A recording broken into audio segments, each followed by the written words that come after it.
Hello, I'm James Atkinson and I'm here with you for yet another commentary about, and this is a special Plaza Patrol. Now you might not be aware of this because of how I've rather haphazardly put them on YouTube, but we sort of do them in series, and we usually do about 3 or 4 at the same time, just to sort of maximise the use of our writing and stuff. But this one we just did as a special, and we bought this. Adam got this tape from a charity shop called The Stolen Jewels, and there was Laurel Hardy guest appearance, and what was a pretty awful thing actually was like a lot of these comic relief things where you might like it, you wouldn't really want to buy them on tape or anything. And it was for cancer research. Yeah, it was funded by the Chesterfield Cigarette Company, so I always use that as a contradiction definition, but it had a scene. What was a nice extra on the tape was the newsreel Laurel Hardy visiting Britain, and that chauffeur thing had just seen was one of them, so we had Laurel Hardy acting out, and Adam thought, well, it's too good to waste an obscure thing like that, so we'll do it. Railway Crescent, if you've seen the outtakes, I keep getting that wrong, because it was on the Simon picture at the time, so it had to be right. Adam in a different suit. This is a scene I regretted doing at the thing, as I came up with this idea of a lumber on Jack, and he really didn't want to do it.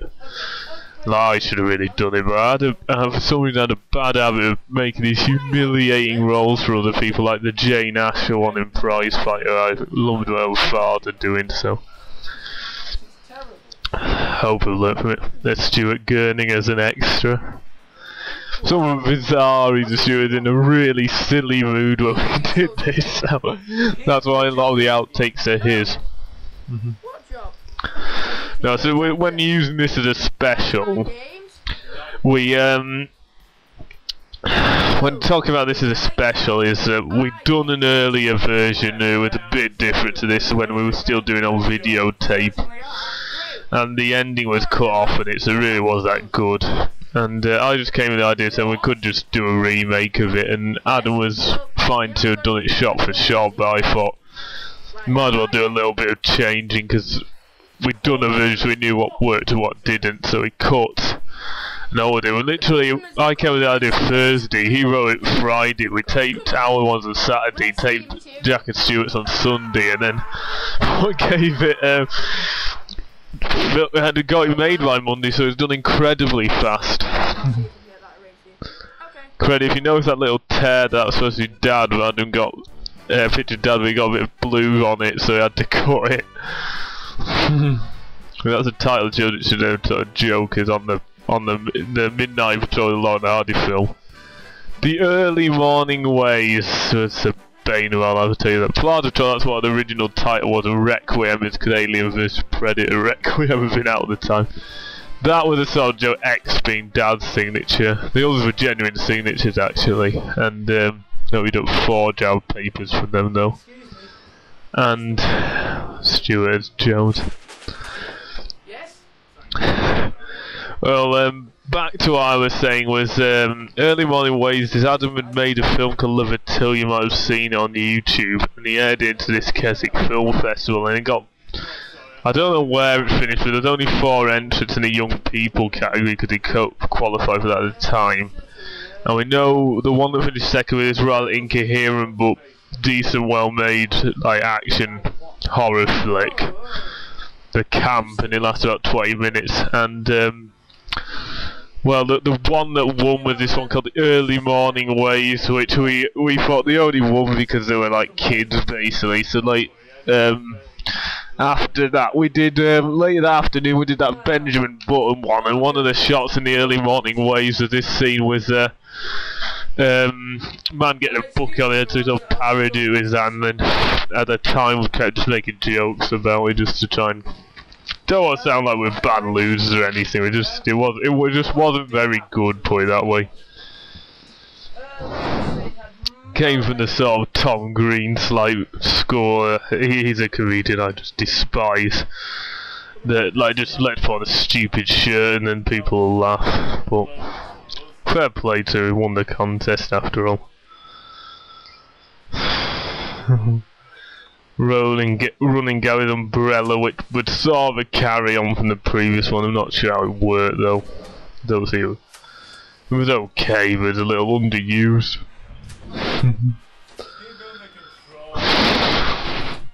It's funny though. Yeah. No, I haven't seen this for a while, but I had watched it the previous evening, so I do know a bit more about it than the Carp commentary, which suffered somewhat by me not really talking about it. But I hope this will be a bit better anyway. Now, Pet Shop Boys at the start, I have some musical tastes. Like, I don't like big band music, or like Joe McHale do music, I'm not really a fan of, but like, if he likes it, he likes it. But I don't know, I quite like Pet Shop Boys, Tina Turner, that Phil Collins I like.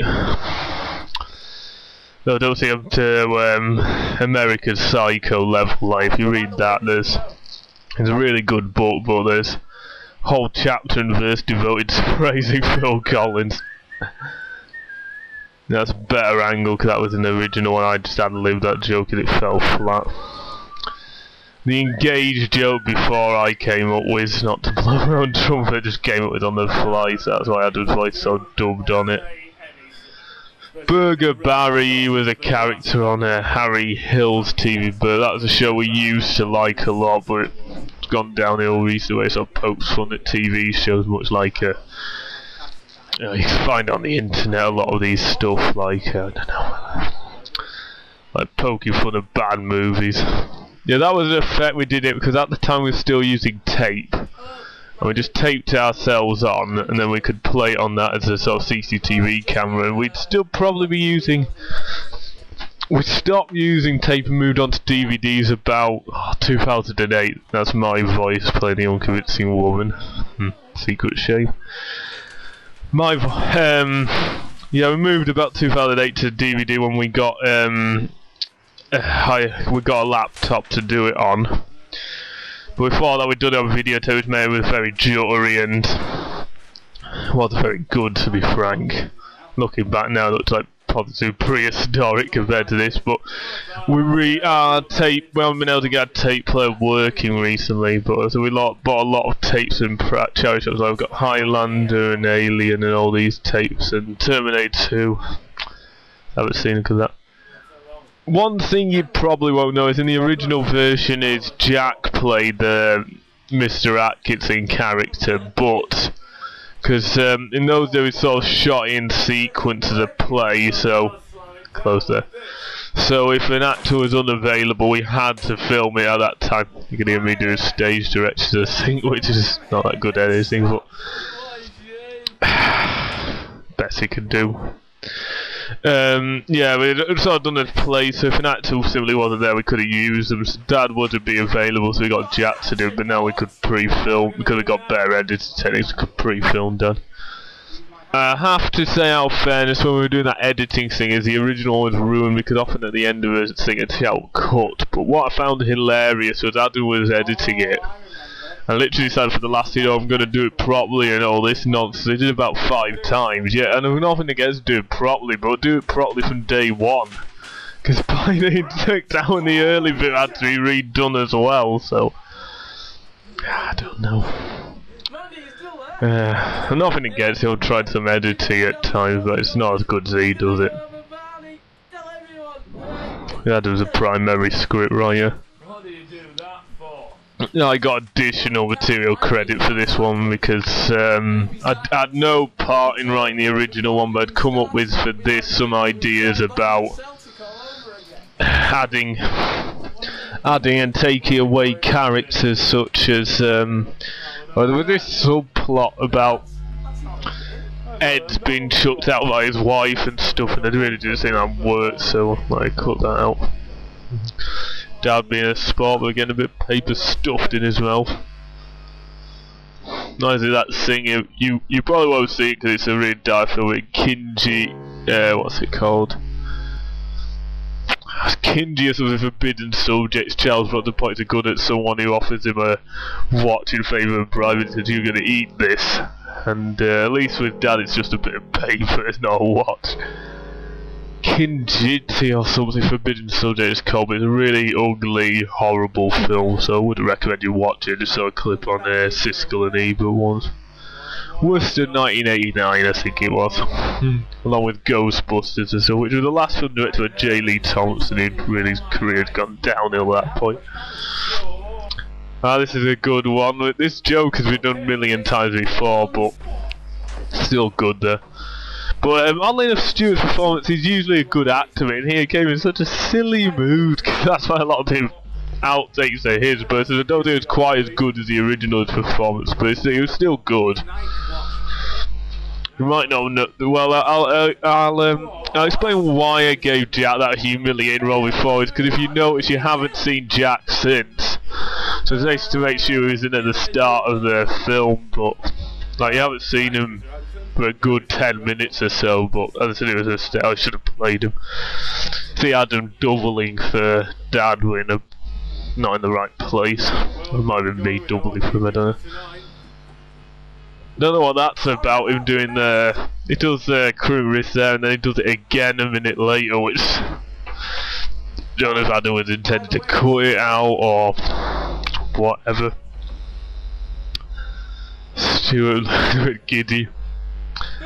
Now in the original one, you might be interested to know that it actually cut straight to the scene with the crooks discussing it. I think, oh, it was edited of I don't know. They didn't have this scene in it, but I think I came up with the idea of let's establish the crooks early, just in case you haven't seen the prequel, which in all honesty we didn't need to do the prequel. I wasn't really happy we didn't do it, but not my call. Should have complained at the time if I was that bothered. But we came up with this idea because let's have Jones get involved just to settle the crooks, so then Adam wrote this scene. This is one way Stuart goes, you might be, but he kept saying, you might. It took a few takes. They've got TV on, which is a good continuity thing. Stuart here, he goes out and it looks like he's come for the Jim Carrey school of acting. If you've seen Batman Forever, and I don't know, it's one of my guilty pleasures, that he's just so over. He's oddly enough, if you watch the start of the film, he's quite restrained as he goes. Hey, Jack Stewart actually started fighting for real. That's why this goes on longer than it should have been. Because at one point, you just see Jack strangling Stewart, which has to cut down because I thought it was a bit sadist. And that lot are just fighting. Look at that in the original version of this movie, Jack got top out. He goes, "Look at the bowler, look at little bowler," which doesn't make sense.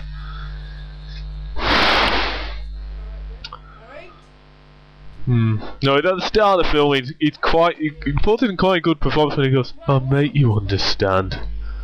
You were supposed to understand all this lot," but then he goes really over the top, like, "Does anybody else feel like a Friday?" Oh, joygasm! But I'd say it's a guilty pleasure of mine. I quite like that. I've said about guilty pleasure before, but it's not a great movie. It's not as good as the Tim Burton ones or the Christopher Nolan ones, but it's a good film. That car has recently bit the dust, actually, as we've moved on to the Land Rover, but we recently scrapped that car, and I'm probably going to do a commentary on it, but there's an upcoming film called Manfred Bonkers where I chuck myself onto it. It's the last time you'll see it. Last time ever you'll see it. This was in this Fingers routine. That was in a film I called The Bohemian Girl, which isn't one of my favourites because I don't really like the singing ones, but